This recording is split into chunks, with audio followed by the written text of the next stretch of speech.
La Manufacture RH vous présente 13e mois. C'est quoi pour toi une DRH ? C'est un vrai métier d'équilibriste. On doit jongler en fait entre différentes parties prenantes, répondre aux enjeux business pour contribuer à un environnement plus inclusif. On en a parlé, le DRH est là aussi pour gérer cet équilibre. Alors on va parler de diversité et inclusion. Qu'est-ce qui fait que ce sujet, diversité et inclusion, est devenu un sujet chez Octo ? Octo, c'est une entreprise de la tech, un monde très masculin. Il y a des consultants, donc des hommes, qui ont commencé à échanger et qui ont commencé à dire « mais en fait, moi, c'est pas du tout dans cette boîte-là que je veux être ». Et donc, c'est des hommes qui se sont emparés du sujet. Les quelques femmes qui étaient là les ont rejoints, évidemment. Et il y a une communauté de pratique qui s'est montée sur le sujet. Alors, on a travaillé effectivement sur le recrutement, mais avant, on a vraiment travaillé pour créer un environnement beaucoup plus inclusif.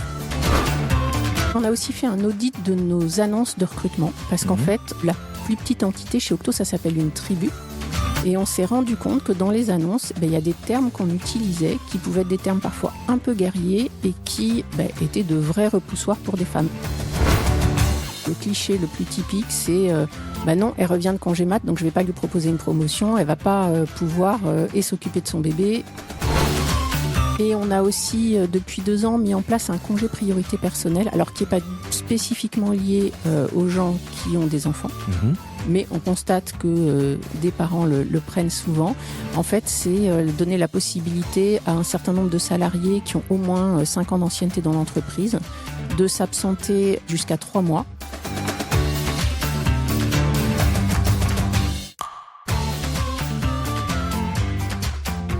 C'est la phrase que ma fille m'a prononcée un matin sur le chemin de l'école.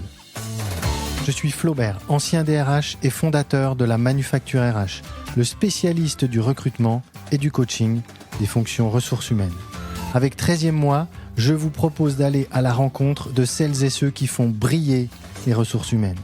Qu'ils soient DRH, HRBP, responsables du recrutement ou des relations sociales, ils vont vous inspirer et vous donner une autre vision de ce métier formidable.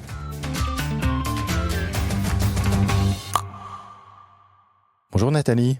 Bonjour Flaubert. Bienvenue dans 13e mois. Alors en préparant cet épisode, j'ai regardé ton profil LinkedIn et ce qui est très intéressant, c'est que comme beaucoup de personnes qui évoluent dans les ressources humaines, tu as fait ton pas de côté puisque pendant près de 6 ans, tu as occupé des fonctions opérationnelles et commerciales à la SNCF. Et en regardant bien, je me suis aussi rendu compte que tu avais évolué dans des entreprises très différentes en termes de secteur d'activité, grande conso, transport public, B2B, formation continue et tech. Et cette disparité, on la retrouve aussi, j'imagine, dans les cultures d'entreprise, l'actionnariat et les environnements qui étaient parfois nationaux et parfois internationaux. Et au final, je me suis dit que naturellement, à travers ce parcours, ces rencontres, ces environnements différents, tout cela t'avait amené à vivre dans et avec la diversité. Et ça tombe bien puisque c'est de diversité et d'inclusion dont nous allons parler aujourd'hui et de manière très concrète au-delà des grands poncifs que l'on entend et qu'on lit trop souvent à mon goût. Mais avant tout cela, qui es-tu, Nathalie Avramesco ? Alors, j'ai effectivement fait quasiment tout mon parcours dans les ressources humaines et j'avais envie à un moment donné d'avoir des fonctions opérationnelles et c'était important pour moi de travailler dans des secteurs très variés et pour certaines entreprises, dans des entreprises où il y a une mixité sociale, de pas avoir que des diplômés Bac+5 dans l'entreprise. Et en fait, c'est lié aussi au fait que j'ai une très forte curiosité intellectuelle, alors qui se traduit effectivement dans mon parcours, qui se traduit aussi par une vraie passion pour les voyages parce que ça me permet de découvrir de nouvelles cultures et par le fait aussi que, par exemple, en termes de lecture, j'adore lire sur plein de sujets différents. Donc tu travaillais dans les ressources humaines, tu as commencé dans les RH sur des fonctions, on va dire, classiques RH. Et puis à un moment donné, tu t'es dit, tiens, j'ai envie de connaître le côté opérationnel, donc je vais aller voir ce qui se fait, ce qui se vit sur le terrain. Oui, c'est-à-dire qu'à la SNCF, il y a un parcours de mobilité rapide pour les jeunes diplômés de grandes écoles. J'ai commencé par 2 postes purement RH. Et puis à un moment donné, je me suis dit, j'ai envie d'aller vers de l'opérationnel. J'étais aussi une pure parisienne qui avait toujours vécu à Paris. Ok. Donc je suis allée voir le gestionnaire de carrière et je lui ai dit, si vous avez un job intéressant dans une ville sympa, ça m'intéresse. Il était un peu étonné par un cahier des charges très très large et c'est comme ça que je suis devenue responsable commerciale de la gare de Nantes où je manageais 200 personnes. D'accord. Et quand tu dis diplômé grandes écoles, t'as fait quoi comme J'ai fait parcours l'ESCP parce que je savais déjà que je voulais travailler dans les ressources humaines, mais c'était important pour moi d'avoir une formation généraliste orientée business pour que quand on me parle après de recruter un chef de produit ou différents métiers, je sache aussi ce que font ces gens-là et puis pour avoir une culture générale d'entreprise en fait. Et quand tu as fait le SCP, petite question de curiosité de ma part, les personnes qui étaient là-bas et qui avaient envie de faire des RH, vous étiez nombreuses ou non ? On n'était pas très nombreux, mais ça commençait à émerger. C'était l'époque où il y avait des DRH aussi issus d'écoles de commerce et en troisième année, il y avait une mineure RH qui venait de se créer. Ok. Et donc, ce parcours, gare de Nantes, management d'équipe, un métier très opérationnel. Et puis ensuite ? Ensuite, je me suis dit que j'avais envie d'être dans des entreprises de taille plus petite que la SNCF parce qu'il faut quand même dépenser beaucoup d'énergie pour faire un tout petit peu avancer les choses.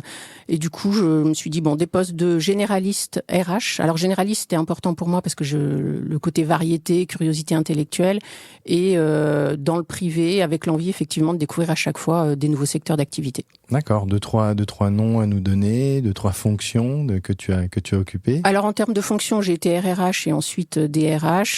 Donc Médital et Filtre à café, Une entreprise qui est pas du tout connue, qui est dans la distribution de produits dentaires et vétérinaires en B2B, qui s'appelle Henry Schein, et puis Segos, qui est beaucoup plus connu dans le domaine de la formation. Ok, à la Segos, c'était quoi ? J'étais DRH. J'étais DRH à la Segos. Donc Segos, société de formation très connue, qui dispense des formations dans tous les domaines possibles et imaginables.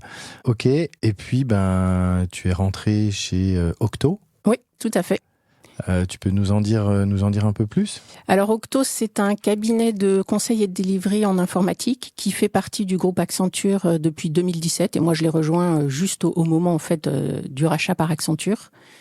Donc, le cœur de métier sont des consultants et une entreprise en très forte croissance puisque l'effectif a triplé, en fait, en 7 ans. D'accord. Et une culture très très spécifique qui est pas du tout la culture classique des ESN basée sur l'autonomie, la confiance, la co-construction. Beaucoup de bienveillance aussi, mais combiné à un niveau d'exigence élevé. C'est le mélange, je dirais, de tout ça qui est hyper intéressant.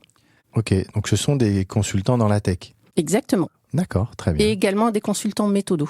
Sur toute la partie faire des projets en agile en fait chez les clients. D'accord. Et toi, tu es l'heureuse directrice des ressources humaines de tout ce petit monde. Tout à fait. Ok, génial. Justement, tiens, directrice des ressources humaines, il y a une question que j'adore poser, qui est importante parce que je pense que chacune et chacun a une vision un peu différente du métier. Quelle est ta vision, toi, du job de DRH quand tu dois expliquer ce que tu fais ou si tu devais l'expliquer à quelqu'un qui connaît pas vraiment? C'est quoi pour toi une DRH? Alors, je passerai pas trop par le contenu, en fait, mais plus la manière dont je vois le métier, c'est que pour moi, c'est un vrai métier d'équilibriste parce que on doit jongler, en fait, entre différentes parties prenantes et que ces parties prenantes sont aujourd'hui, pour moi, de plus en plus nombreuses. Alors, de manière très, très classique, évidemment, s'intéresser et répondre aux enjeux business, qui suppose aussi de s'intéresser vraiment au secteur d'activité de l'entreprise et au terrain. Évidemment, répondre aux attentes des salariés et contribuer à leur développement. Et l'équilibre entre les deux, enjeux business et attentes des salariés, n'est pas toujours évident. Mmh. Et puis, dans les nouvelles parties prenantes, pour moi, il y a aussi maintenant de plus en plus les freelances. Parce que clairement, je pense que le CDI ne sera plus la modalité de travail unique. Et pour moi, ce qui est très important aussi dans mon métier de DRH, compte tenu de la responsabilité sociétale qu'ont les entreprises, c'est que le DRH, il doit avec son équipe être aussi à l'extérieur de l'entreprise pour contribuer à un environnement plus inclusif. Par exemple, que des membres de l'équipe recrutement travaillent avec une association pour aider des personnes éloignées de l'emploi à préparer des entretiens, à faire leur CV, etc. Et ça, c'est vraiment, je pense, un rôle qui est fondamental aujourd'hui. Et puis équilibriste aussi parce que, au-delà de toutes ces parties prenantes, on passe notre temps à jongler entre le stratégique et l'opérationnel. Alors c'est marrant tout ce que tu dis là parce que j'ai l'impression que c'est un peu un concentré d'échanges que j'ai eu sur les freelances avec Mathilde Lecause, qui est la DRH de Mazars et qui en effet a cette vision et qui dit le salariat, attention quoi, je pense que ça fait moins rêver, on a de plus en plus de freelance. Et puis cette notion, ce mot que tu as employé 2 ou 3 fois, équilibre. Le DRH est là aussi pour gérer cet équilibre. On en a parlé dans un des derniers épisodes que j'ai enregistré avec Geoffroy Bellet, DRH de la R&D chez Servier. Voilà, il y a vraiment tous ces éléments et aussi cette ouverture sur l'extérieur qui est très importante pour un DRH de voir, si je comprends bien, voir ce qui se vit dans la société, pour la société civile, pour aussi le prendre en compte dans l'entreprise, c'est ça ? Oui, complètement. D'accord. Ok. Donc c'est vraiment ces 3 points-là qui pour toi sont importants dans le job que fait le DRH. Oui, tout à fait. Ok, écoute, merci de nous avoir apporté ces précisions et ta vision sur le sujet. Alors, je l'ai dit en introduction, on va parler de diversité et inclusion. Alors, c'est un sujet dont on entend évidemment beaucoup parler. Je le disais, on va aller au-delà des poncifs, mais déjà, ma première question, c'est qu'est-ce qui fait que ce sujet, diversité et inclusion, est devenu un sujet chez Octo ? Alors Octo, c'est une entreprise de la tech, donc comme beaucoup d'entreprises de la tech, un monde très masculin, qui il y a quelques années était quand même fondamentalement sexiste. Et ça, c'était pas du tout spécifique à cette entreprise. Et en fait, comme toutes les entreprises, il y a au moins une fois par an une plénière. Et chez Octo, des salariés peuvent monter sur scène pour parler d'un sujet. Mmh. Et lors de la plénière en 2015, il y a un salarié qui est venu, donc un homme qui est venu parler d'un sujet, qui, pour illustrer sa présentation, à un moment donné, a projeté une photo d'une blonde à forte poitrine en maillot de bain et en faisant une blague qui serait complètement inadmissible aujourd'hui, mais qui déjà était très limite. Et en fait, le lendemain, il y a des consultants, donc des hommes, qui ont commencé à échanger en disant par mail, on avait beaucoup de communication par mail en fait chez Octo, et qui ont commencé à dire mais en fait, moi c'est pas du tout dans cette boîte-là que je veux être. Et donc, c'est des hommes qui se sont emparés du sujet. Les quelques femmes qui étaient là les ont rejoints, évidemment. Et il y a une communauté de pratique qui s'est montée sur le sujet, où en fait, qui se réunissait régulièrement et avec des personnes qui avaient envie de faire avancer ce sujet. Donc, historiquement, c'est de là que ça vient. Donc, on est en 2015 ? En 2015, tout à fait. C'est une anecdote qui est forte, qui est puissante. Alors, on s'imagine, on imagine cette personne sur scène et puis... Et ces blagues nulles qu'il peut faire. Enfin, en tout cas, lui avait le sentiment de faire quelque chose qui allait faire rire les autres. Et ce sont donc bien les hommes qui, à un moment donné, se sont dit « mais ça me ressemble pas, ça ». Oui, tout à fait. D'accord. Et il y a un mouvement qui est né comme ça. Il y a un mouvement qui est né comme ça, tout à fait. D'accord. Donc ça part de là, 2015. Ça a commencé, ça a été quoi les premières actions ou choses concrètes ? Alors, c'était quoi, des réunions ? Il y a un comité qui s'est créé ? Il y a un nom qui a été donné ? Alors, un comité, non, parce que Octo, c'est une entreprise très, très organique. Donc, ça s'appelait une communauté de pratique. Donc, des gens qui se réunissaient régulièrement. Alors, moi, je suis arrivée juste un an après. Mais évidemment, on m'en a parlé. Et donc, en fait, le début, c'était vraiment plus d'échanger sur... concrètement, qu'est-ce qu'on a envie que l'entreprise soit, qu'est-ce qui nous va pas, et d'essayer de sensibiliser, mais plus par des échanges en fait. On n'en était pas du tout à on va mettre en place des formations, ce qui est venu relativement peu de temps après. D'accord, très bien. Donc ça commence comme ça, et j'imagine que c'est pas juste un sujet de la direction des ressources humaines. Il y a un moment donné où la direction générale a dû aussi s'emparer du sujet. Alors, à la fois la direction générale, une grande partie des Octos par cette communauté de pratique, et puis des managers ou des partenaires opérationnels. Parce que c'est important, effectivement. Donc, il y a cette communauté de pratique qui est très, très active. Mmh. Et on a mis en place, alors, relativement récemment, une gouvernance vraiment dédiée sur la diversité et inclusion, avec des membres de l'équipe RH et des partenaires opérationnels qui sont sponsors, et puis des différents volontaires qui lead en fait chacun des streams du sujet diversité et inclusion. Donc évidemment le gender mix, l'aspect LGBTQIA+, le handicap, etc. Et c'est important pour nous que ce soit pas que un sujet RH. Évidemment, nous on est là pour apporter du support, pour créer un cadre favorable. Mais après, c'est avec les managers, avec leur équipe que les salariés vivent au quotidien. Donc c'est fondamental que les opérationnels s'emparent aussi du sujet. Quand tu dis une gouvernance, ça se concrétise comment ?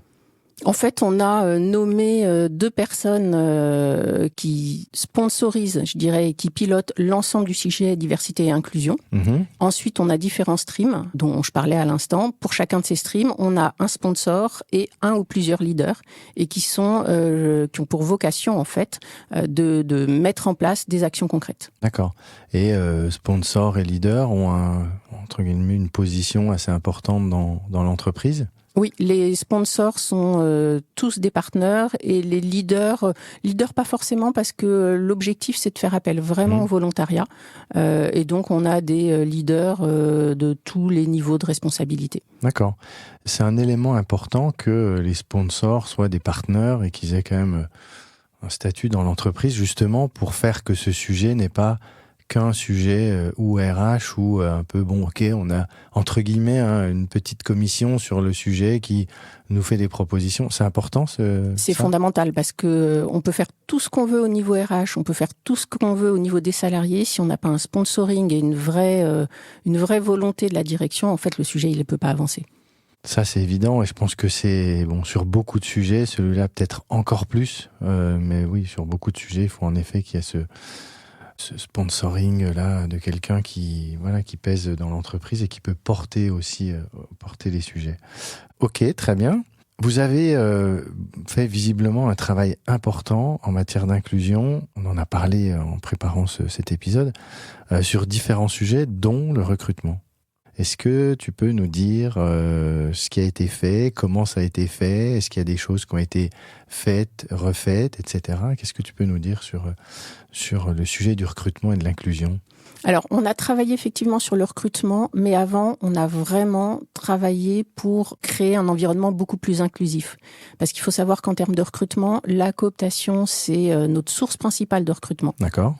Et moi, je me souviens, quand je suis arrivée, que je discutais avec des consultantes, pour aussi comprendre concrètement être une femme parmi X hommes en mission ou sur le terrain, quelles peuvent être les difficultés rencontrées. Il y en a qui me disaient, mais moi je connais plein de femmes dans mon réseau qui pourraient être consultantes chez Octo, mais vu l'environnement dans lequel on est actuellement, il est hors de question que je les coopte. En gros, j'ai pas envie qu'elles vivent ce que je vis. Voilà, de dire à une amie, viens travailler avec moi, j'ai pas de fierté, quoi. Voilà, tout à fait. D'accord. Parce que il y a un vrai sujet sur le manque de femmes dans votre domaine d'activité. Alors, sur le manque de femmes et sur le fait qu'à l'époque, on était bien avant MeToo, la tech restait un monde éminemment sexiste. C'était un monde d'hommes et vraiment assez sexiste. D'accord. Mais c'est super important, le fait, ce que tu dis, d'avoir des femmes qui disent « Mais moi, j'ai pas envie de dire à des amis de venir travailler. » Ah on se prend une claque. Hein. Oui, là, ça secoue un peu, là. C'est clair. C'est clair. Donc, on a commencé par des actions de sensibilisation avec des formations sur le sujet, des événements aussi pour sensibiliser. Et ensuite, on s'est attaqué, il y a 3-4 ans maintenant, effectivement, au sujet du recrutement. Alors, de plein de manières différentes. La première manière, c'est d'auditer notre communication marque employeur. Donc, quand on va sur notre site, quelle image on donne ? Est-ce qu'il y a bien des photos de femmes, par exemple ? Est-ce qu'il y a aussi des femmes qui témoignent de leur parcours pour donner envie à d'autres femmes de venir dans l'entreprise ? Se projeter, exactement. Et puis, on a aussi fait un audit de nos annonces de recrutement. Parce qu'en fait, la plus petite entité chez Octo, ça s'appelle une tribu.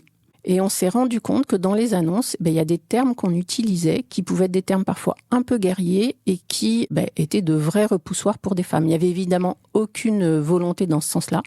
Mais en fait, on a fait auditer nos annonces et on a vraiment fait évoluer le vocabulaire ou la formulation qu'on utilise dans les annonces. C'est important ce que tu dis. Alors, si je comprends bien, vous utilisiez le terme de tribu. On l'utilisait et puis parfois, dans les termes qu'on utilisait pour dire que les gens allaient relever des challenges, etc. Un peu de combat, enfin des termes qui n'allaient pas du tout parler à des femmes. Je trouve ça super intéressant parce que, alors c'est vrai que tribu, tous ces mots ont été très utilisés à un moment donné par des entreprises qui voulaient avoir peut-être une communication un peu décalée, pas un truc trop strict, sévère. Mais en fait, le mieux est l'ennemi du bien, comme on dit. Et là, tu te rends compte que en utilisant ces mots-là, en effet, vis-à-vis d'une communauté féminine, elles peuvent se dire, j'ai pas envie moi d'aller au combat et je sens que c'est un univers il y a beaucoup de testostérone là-dedans. Donc vous avez dû revoir ça. C'est vachement intéressant ce travail et ce constat. C'est intéressant, d'autant plus que honnêtement, c'est un travail qui est pas compliqué à faire et qui coûte pas grand-chose. Vous l'avez fait vous en interne ? Non, on l'a fait avec un cabinet externe. D'accord. Parce qu'en fait, en interne, on a trop le nez sur nos annonces pour avoir un regard complètement objectif. D'accord. Donc, il y a ce travail de communication, tu parlais, tu as employé le mot magique, marque employeur, mais j'imagine, et tu l'as un peu dit tout à l'heure, mais que avant de communiquer et de changer des choses vis-à-vis de l'externe, il y a tout le travail qui a été fait aussi en interne pour dire bon, ok, maintenant, qu'est-ce qu'on vit au quotidien quand on est une femme chez Octo ? Oui, tout à fait. Donc vous avez commencé par ça, première pièce du puzzle, et ensuite la communication externe.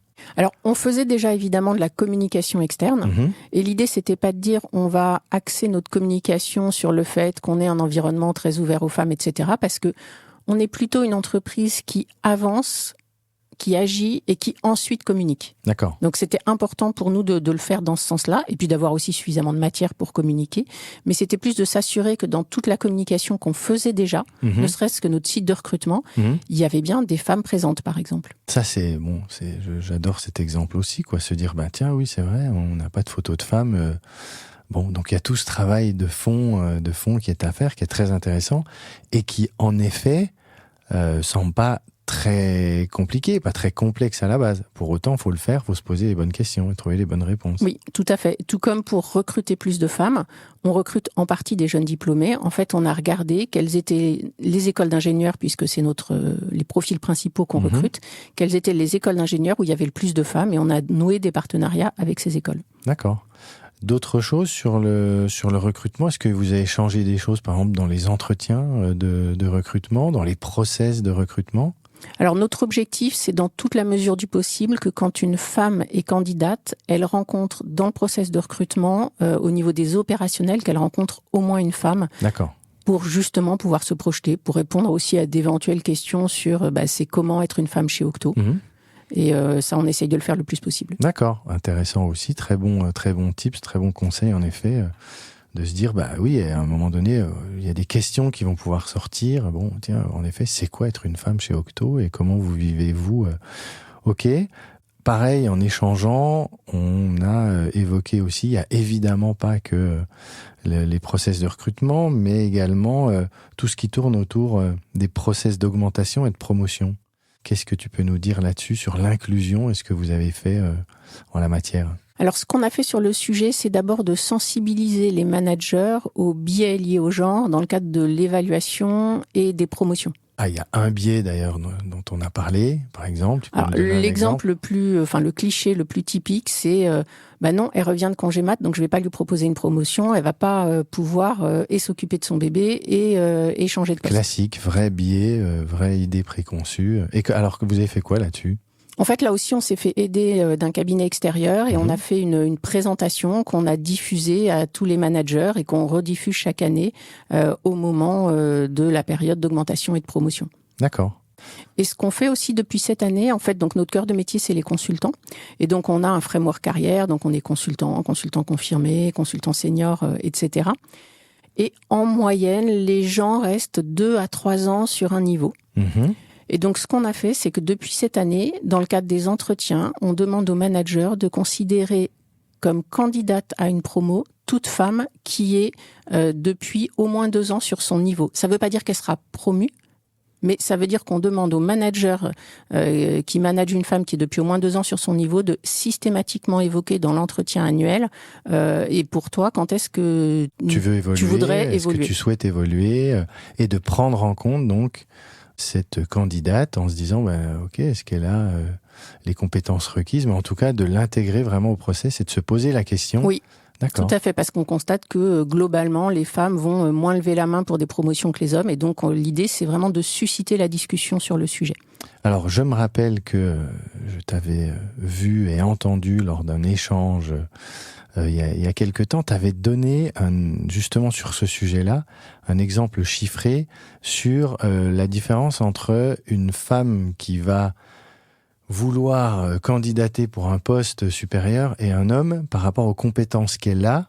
Tu peux nous redonner ces Oui, alors ça, éléments-là ? c'est pas du tout spécifique à Octo, mais Oui. globalement, les différentes études qui ont été faites montrent que un homme va postuler à un poste quand il va cocher 50% des cases, et une femme, c'est 90% minimum. Et parfois, il faut aller la chercher pour qu'elle postule. Donc on est vraiment dans le syndrome, l'homme se dit, bon ben moi, J'ai rien à perdre. j'ai rien à perdre, j'y vais, sur un malentendu, pourquoi pas. Là où la femme se dit, non, moi, il faut vraiment que je coche quasiment toutes les cases pour qu'on prenne en considération ma candidature. Il y a moins de confiance, on va dire, c'est ça ? Il y a moins de confiance, et c'est aussi pour ça, par exemple, qu'on a décidé en fait de mettre en place des parcours de formation spécifiques pour les femmes. On a 3 formations différentes qu'on a souhaité faire en inter-entreprise parce que c'est important pour nous que des femmes puissent échanger avec d'autres femmes d'autres entreprises. Et on a 3 formations différentes en fonction en fait du niveau de seniorité. Parce qu'on a constaté que globalement, les femmes ont moins confiance en elles, et donc ces formations, ça leur permet aussi de gagner en confiance. Mais ce sont des formations, donc là on n'est pas sur des formations techniques, on est sur des formations comportementales, managériales, soft skills. Complètement. Il y en a une qui est jeune talent au féminin, donc pour les personnes les plus juniors, une sur le marketing de soi, parce que c'est pas quelque chose que font très naturellement les femmes. D'accord. Et puis une autre sur le leadership. Et ça, ce sont vraiment des formations uniquement pour les femmes. Tout à fait. D'accord. Il y a Intéressant. évidemment aussi des formations au leadership ou au management qui existent chez Oui, Octo bien pour sûr. les hommes, mais ça, c'est des formations vraiment spécifiques aux femmes. J'aime beaucoup la formation marketing de soi. Et en effet, je trouve qu'en entreprise, il y a pas mal de sujets et de choses à faire autour de ça. Très intéressant. Ok, ça, c'est des formations que vous sous-traitez et la collaboratrice s'inscrit, mais c'est en inter-entreprise. Hein, C'est en inter-entreprise parce que pour nous, l'échange avec d'autres femmes, d'autres entreprises était vraiment fondamental. Et ce qui est intéressant, par exemple, c'est qu'il y a une consultante qui a suivi ces formations. Et en fait, ça lui a donné l'idée juste après de créer un réseau de femmes chez Octo, qui n'existait pas encore. Et donc, elle a créé ce réseau qui fonctionne hyper bien. Elle organise tous les 3 mois maximum des événements avec des intervenants externes. Et ça a créé une vraie dynamique, et c'est une idée qui lui est venue vraiment après ces formations-là. Alors, c'est vrai que c'était une des questions que je me posais. Est-ce qu'il y a en effet un réseau interne ? Bon, désormais, il est là et il est né d'une collaboratrice qui s'est dit, moi, je vais créer ça. C'est génial, Oui, ça. tout à fait. Il a un nom, ce réseau ? Il s'appelle Women Who Act. Ok, génial, génial. On a aussi échangé, toi et moi, sur le sujet de la parentalité. Là aussi, il y a des choses qui ont été faites chez Octo en matière de parentalité.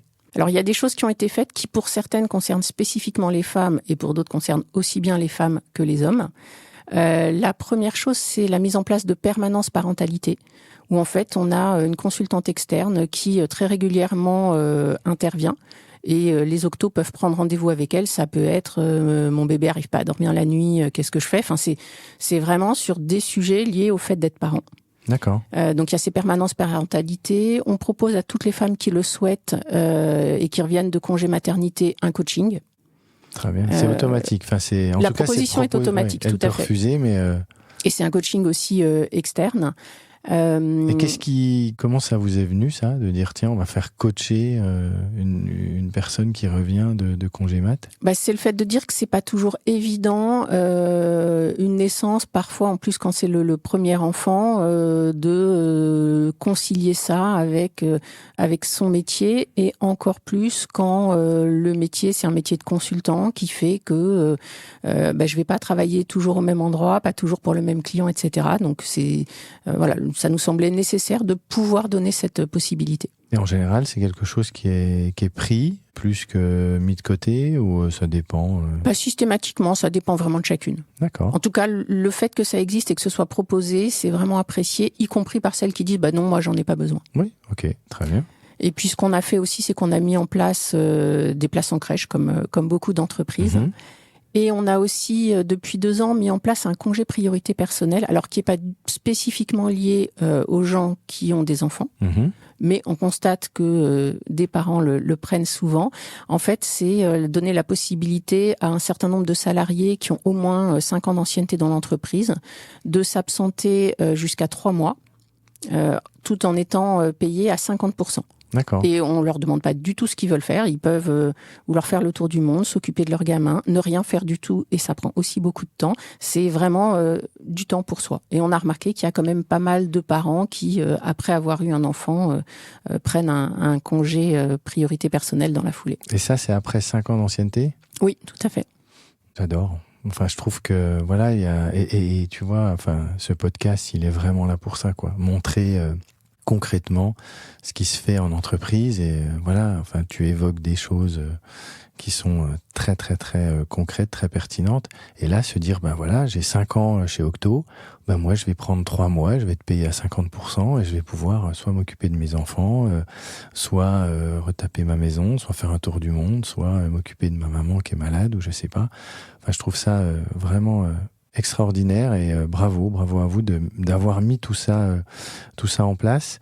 Et si on pousse même un peu plus loin dans ce que vous faites, vous permettez aussi aux collaboratrices et collaborateurs d'avoir un rôle sociétal. Il y a du mentorat de compétences qui est fait. Et ça aussi, je pense que ça aide les collaboratrices et collaborateurs à se réaliser. Tu peux nous donner quelques exemples de ce que vous faites en la matière ? En fait, il y a 2 choses. Il y a du mentorat et du mécénat de compétences. Ok. Donc le mentorat, c'est par exemple de permettre à des octos de mentorer. Alors il y en a pas mal qui mentorent des femmes qui veulent se reconvertir dans le numérique. Mm-hmm. Et puis le mécénat de compétences, effectivement, lié aussi à notre responsabilité sociétale, c'est le fait de dire qu'il y a un certain nombre d'associations qui auraient besoin de développer, en fait, ça peut être une application ou d'améliorer leur site, que ça aurait un vrai effet de démultiplicateur, un vrai effet de levier pour elles, mais qu'elles n'ont pas forcément les moyens de faire appel à des entreprises comme Octo. Donc on dédie chaque année un nombre de jours pour le mécénat de compétences, et l'idée c'est que un octo qui est en contact, par exemple parce qu'il est bénévole avec une association, va solliciter le comité de mécénat, qui est une petite équipe, pour demander s'il peut faire du mécénat dans cette association. Le principe, c'est que c'est des associations qui vont avoir un rôle sociétal ou environnemental. Donc, qui vont être sur la diversité ou l'inclusion, ou sur la partie environnementale, parce que c'est vraiment important pour nous. Et on a, par exemple, beaucoup aidé une association qui s'appelle Entourage, et qui a pour objectif de mettre en lien des SDF et les habitants d'un quartier. Donc si par exemple il y a un SDF dans mon quartier que je vois souvent, et je me dis tiens, peut-être qu'il a besoin de quelque chose, je vais aller le voir, je vais lui demander de quoi il a besoin. Et s'il me dit j'ai besoin d'un sac de couchage, je vais mettre sur l'application que à tel endroit il y a une personne qui a besoin d'un sac de couchage, et puis il y a des gens qui vont répondre. Là c'est le voisinage qui va pouvoir se dire tiens, moi j'ai un sac de couchage, je vais le donner. Tout à fait. Et puis ils organisent aussi très régulièrement des événements avec les membres de l'association, les bénévoles, et puis des SDF, pour aussi recréer du lien social. Et par exemple, on les a beaucoup aidés dans le développement de leur application. Et puis, on a également une consultante qui les a aidés plusieurs années, quelques jours en fait, pour définir leur stratégie, pour pouvoir avoir encore plus d'impact. Donc là, on est vraiment au cœur du système qui fait que vous mettez les compétences techniques de votre entreprise, dans le digital, dans la tech, à disposition d'associations, ou dans un accompagnement, un mentorat d'une personne qui voudrait changer de voie et rentrer dans ce domaine-là. Ok, donc là vous avez décloisonné l'inclusion et la diversité, puisque en plus vous visez plutôt des associations qui sont dans ce domaine d'activité. Oui, tout à fait. Ça a été une demande en interne, ça a été une idée qui est sortie comme ça, c'est venu comment tout ça ? Alors, il y avait une demande d'octo, et il y a de plus en plus de demandes d'octo de salariés sur le sujet. Tu les appelles les octos. Oui, les octos. D'accord. Mais sinon, pour Entourage, je sais plus, par exemple, comment ça s'était fait. Mais de toute manière, les salariés sont quand même, pour la plupart d'entre eux, assez impliqués dans des associations, dans du bénévolat. Et je pense qu'un jour, on a eu une demande, effectivement, de cette association qui disait, nous, on aurait besoin d'aide, mais on peut pas, financièrement, on peut pas faire appel à vous, en fait. D'accord. Toutes ces choses-là dont on parle depuis le début de ce podcast, pour toi, ça a un vrai impact dans le fait, le jour où une collaboratrice, un collaborateur se dit, tiens, on vient me chercher pour une autre structure. Moi, chez Octo, j'ai mon job, j'ai mon patron, j'ai mon salaire, mais j'ai quand même toutes ces choses-là. Pour toi, il y a quand même vraiment ça retient du monde, tout ça? Je pense que ça fait sens? un vrai impact en termes effectivement d'engagement, parce que les gens sont fiers aussi qu'on fasse ce genre de choses. Ils sont fiers de pouvoir y contribuer, donc je pense que oui, ça a un vrai impact. D'accord. Et en plus, on recrute que des gens qui ont des convictions. Et donc, c'est important pour eux, je pense aussi, de pouvoir exprimer ces convictions. Alors, leurs convictions, elles sont évidemment sur la tech, etc. Mais il y en a quand même beaucoup qui sont très engagés d'un point de vue sociétal. Et je pense que c'est important pour eux de pouvoir exprimer aussi ces convictions, de pouvoir les mettre au service d'associations et que l'entreprise favorise ça, en fait. On peut même, alors ça c'est moi qui le pense, hein, mais je me dis que ça peut même compenser quelques cas euros ailleurs. En effet, quand on a un sens et qu'on se dit, tiens, moi, ma boîte, elle me permet de faire ça, et ça donne du sens. Je suis aligné par rapport à ce que je vis, je suis aligné par rapport à mes convictions. Ça veut donc dire que dans le process de recrutement, vous allez en effet sur du technique, mais le côté conviction, le côté personnalité est vraiment important pour vous. Ah, il est fondamental, parce que la culture Octo, elle est très très forte. Donc le côté personnalité, soft skills, il est vraiment fondamental. Et si on pense que quelqu'un va pas être en adéquation avec la culture, ça peut être le meilleur dans son expertise, on va pas le recruter. Parce que il va pas s'épanouir, il va pas réussir dans l'entreprise parce que la culture est vraiment forte. Puis on n'a pas envie non plus qu'il abîme la culture Octo. Important ça, ne pas abîmer la culture Octo. Très belle formule. Comme ça, est-ce que tu peux partager 2-3 choses sur les résultats que vous avez pu mesurer, que ce soit du quali, du quanti? Qu'est-ce que tu peux nous dire là-dessus? Toutes ces actions. Sur les résultats, on est aujourd'hui quand même dans un environnement qui est beaucoup plus inclusif, même si évidemment on n'est pas parfait. Personne ne l'est. Personne ne l'est. D'ailleurs, effectivement. La perfection n'est pas de ce monde, donc le but c'est de travailler, c'est d'évoluer, c'est de faire bouger les curseurs. La part des consultantes a augmenté. On est passé de un peu moins de 10% en 2016 à 30% aujourd'hui. Donc une belle augmentation. Une belle augmentation, alors qui est liée aussi notamment à une acquisition qu'on a faite avec des profils plus féminins. D'accord. Mais c'est aussi lié au fait qu'on recrute quand même beaucoup plus de femmes.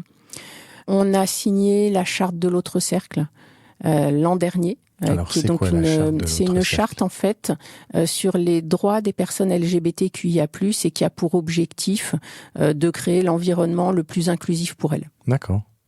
Donc les choses avancent, vous avez vraiment, et les chiffres que tu nous donnes sont très probants.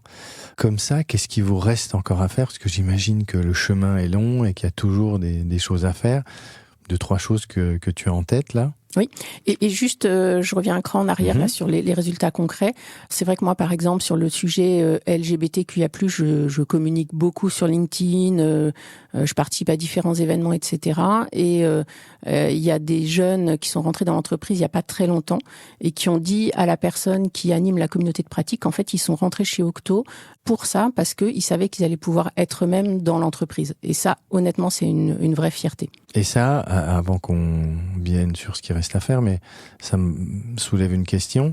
Vous vous démarquez vraiment dans le domaine d'activité qui est le vôtre à travers ce positionnement-là? J'imagine, enfin peut-être bêtement, mais que c'est pas très courant. Alors il y a d'autres entreprises évidemment qui agissent aussi sur ce sujet, mais je pense qu'on se démarque quand même pas mal, oui. D'accord, très bien. Et donc, alors, qu'est-ce qui vous reste à faire là? C'est quoi les 2-3 sujets que tu vois arriver ou... Alors, dans les sujets qui nous restent à faire, il y a clarifier le sujet du genre. C'est-à-dire que quand on parle de gender mix aujourd'hui, en fait, on parle de la part des hommes et de la part des femmes dans l'entreprise. Et en fait, c'est juste très excluant, par exemple, pour les personnes non binaires. Ok. Et donc, il faut qu'on clarifie d'un point de vue légal ce qu'on peut faire ou pas aussi sur le sujet en termes de mesures. Légal derrière, il y a un côté légal, surtout en France.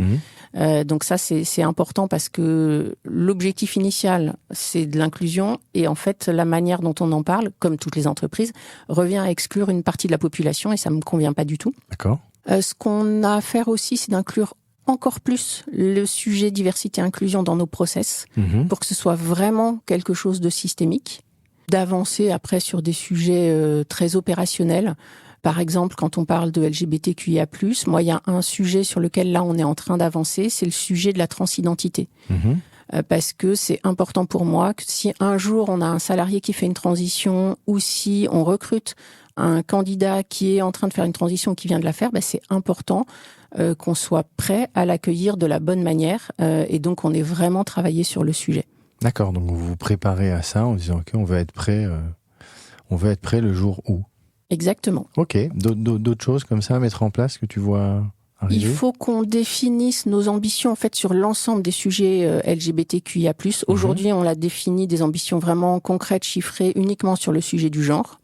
Avec la difficulté aussi qu'on est en France et donc par exemple tout ce qui va être les sujets LGBT, les sujets d'origine ethnique, etc. En fait on peut pas mesurer. Oui. Donc ça c'est une vraie problématique, mais il faut qu'on voit comment on avance et comment on définit quand même des ambitions très claires sur le sujet. Quoi d'autre Je pense qu'il faut qu'on adresse aussi les spécificités liées au métier de consultant. C'est-à-dire qu'en fait, le consultant, par définition, il intervient chez le client. Alors, pas forcément physiquement avec le développement du télétravail, mais il intervient dans l'environnement du client. Et donc, on peut faire tout ce qu'on veut pour rendre Octo plus inclusif. Si, à un moment donné, un salarié est en mission chez un client qui n'est pas du tout, il faut qu'on sache qu'est-ce qu'on fait, comment est-ce qu'on agit. Et on a eu, j'ai un exemple, là, il y a quelques semaines, d'un client qui a fait une blague, mais hyper sexiste en réunion. Et donc, on a discuté avec des membres de la communauté de pratique pour voir comment on agissait sur le sujet. Et en fait, la clé, elle est toute simple, mais pas toujours simple à mettre en œuvre. C'est de sensibiliser aussi les clients et de leur expliquer aussi que c'est pas des environnements dans lesquels on a envie que nos salariés interviennent. Ça, c'est compliqué comme sujet. En effet, ça c'est... Le principe est simple, mais concrètement, il est un peu touchy au quotidien comment il quand se même. fait ? Et donc là, il y a un vrai côté business, il y a un vrai côté opérationnel, commercial, qui doit aussi prendre le relais pour faire le lien avec le client, échanger avec le client. Ok, ouais, c'est pas évident ça. C'est pas simple. Et en l'occurrence, le client, là, il comprend les choses ou... Oui, il comprend. Il est parfois, ça dépend vraiment aussi des gens, évidemment. Oui. Il est parfois gêné sur comment est-ce que je le dis à la personne en question, etc. Mais je pense que la plupart des entreprises aujourd'hui avancent vraiment sur ce sujet. Bon, la société avance sur le sujet, donc à un moment donné, les entreprises bougent aussi. Mais c'est vrai que ça vous met un cran de plus dans la complexité du truc. Vous avez beau faire des choses vous en interne, mais quand on place un consultant, s'il est dans un environnement qui n'est pas en lien avec ce que vous mettez en place, c'est vite compliqué. Ok, très bien. Merci beaucoup Nathalie pour tout ce que tu as partagé avec nous dans cet épisode. On va terminer par les 3 questions que j'ai l'habitude de poser à toutes mes invitées et tous mes invités. La première, c'est quel conseil tu donnerais à la jeune Nathalie de 25 ans qui voudrait se lancer dans les ressources humaines ? Je lui donnerais plusieurs conseils. Le premier, c'est d'être très attentif dans le choix de son entreprise à la culture de la boîte, parce que ça a un impact hyper fort sur les RH. Donc c'est vraiment un point qu'il ne faut pas négliger. Alors, je pose la question, parce que on fait du recrutement, nous, donc parfois c'est des questions qu'on nous pose. Comme ça, qu'est-ce qu'elle pourrait faire, justement, pour se dire, tiens, est-ce que c'est une culture qui me correspond ou pas ? C'est quoi ? Ce sont des questions en entretien ? Alors, il y a plusieurs choses. Bon, il y a ce que dit l'entreprise sur son site internet, sur la culture et les valeurs, mais ça comment savoir si c'est pas juste des beaux mots sur une affiche ? Déclaratif, exactement. Voilà, donc c'est effectivement en posant des questions très concrètes sur la manière aussi dont la culture se traduit, et ça peut être en fonction de ce qui est écrit évidemment et décrit par l'entreprise, sur la manière dont les décisions se prennent, sur est-ce que c'est une entreprise plus ou moins hiérarchique, etc. Donc il y a des questions à poser en fonction, je dirais, de chacune des valeurs qui sont mises en avant par l'entreprise. Et puis il y a aussi le feeling avec les différentes personnes qu'on voit en entretien et le process de recrutement en lui-même. Typiquement, chez Octo, on est dans de la co-construction pour tester, entre guillemets, les compétences techniques d'un développeur. On va pas lui faire passer un examen. On va lui demander de venir avec un bout de code dont il est fier et un autre dont il est moins fier pour en discuter et pour être vraiment dans de la co-construction. Donc, le process de recrutement, pour moi, il doit aussi refléter la culture d'entreprise. Exactement. Voilà, il renvoie à quelque chose. Donc, le premier conseil, effectivement, être hyper attentif à la culture de l'entreprise. Le deuxième, c'est d'être très curieux. C'est important d'être curieux sur le business, le secteur d'activité de l'entreprise, d'être curieux aussi vis-à-vis des gens, évidemment. On est quand même sur un métier de ressources humaines, donc il faut vraiment s'intéresser aux gens et pas de manière superficielle. Et puis la curiosité, c'est aussi de s'intéresser à ce qui se fait à l'extérieur. C'est quoi les tendances RH, que font d'autres entreprises, et donc de vraiment ouvrir au maximum en fait son champ et son scope. D'accord. Et puis, les 2 autres conseils, c'est se forger des convictions. C'est vraiment important d'avoir des convictions et de pouvoir les défendre. Et surtout, ne pas transiger sur ses valeurs. Quand on se retrouve en tant que RH à un moment donné à devoir faire des choses avec lesquelles on n'est pas en accord en termes de valeurs, moi je pense qu'il faut aller voir ailleurs. Et ça arrive. Ça arrive. Et ça arrive, oui. Donc, ok, écoute, merci beaucoup pour ces 4 conseils très concrets. Un livre que tu emmènerais sur une île déserte, ce serait quoi ce livre ? Alors, il n'y en aurait pas un, il y en aurait 2 qui sont très différents. Paroles, le recueil de poèmes de Jacques Prévert. Ok. À la fois parce que c'est un peu ma Madeleine de Proust, parce que quand on était enfant avec ma sœur, ma grand-mère paternelle a dû nous l'offrir quand on avait, 7-8 ans, parce qu'il y a des poèmes dedans qui sont tout à fait destinés à des enfants. Et puis parce que j'aime bien, alors j'aime beaucoup ce qu'a écrit Prévert, et puis le côté aussi sérendipité de la poésie. Mm-hmm. C'est-à-dire que très régulièrement, le soir, avant de m'endormir, j'ouvre Paroles et je tombe sur un poème. Et je lis ce poème-là complètement au hasard. D'accord. Donc, c'est un livre que j'aime beaucoup. Et alors, le deuxième qui a absolument rien à voir, c'est Cher connard de Virginie Despentes. Mm-hmm. J'adore Virginie Despentes et je trouve qu'elle a une capacité, en fait, à porter un regard ciselé, hyper précis, hyper exact et en même temps très cash sur la société. Et donc, je me dis que sur une île déserte, au-delà du fait que j'aime beaucoup ce bouquin, avoir un concentré de la société, ça m'irait bien. Très bien, merci pour ces conseils. Dernière question, une personne que tu me recommandes d'inviter pour un prochain épisode de 13e mois ? Alors, spontanément, j'aurais pensé à Mathilde Lecause, mais tu l'as déjà interviewée. Je l'ai reçue avec grand plaisir.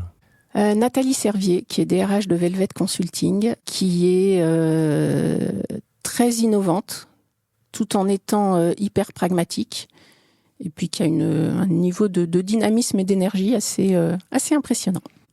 Parfait. Écoute, merci beaucoup. Merci Nathalie de tout ce que tu as partagé avec nous. Et puis, écoute, on se dit à bientôt. Merci à toi, à bientôt. Merci, au revoir.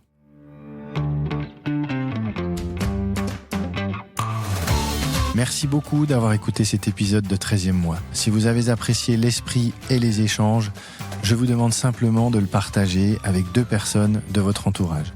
Comme vous le savez, ce podcast est gratuit et votre seule contribution est de mettre une note 5 étoiles avec un commentaire. C'est ce qui va nous aider à ressortir dans les classements et c'est vraiment super important pour nous. Vous pouvez aussi me laisser votre email sur contact@manufacturerh.com pour que je vous inscrive à la newsletter du podcast.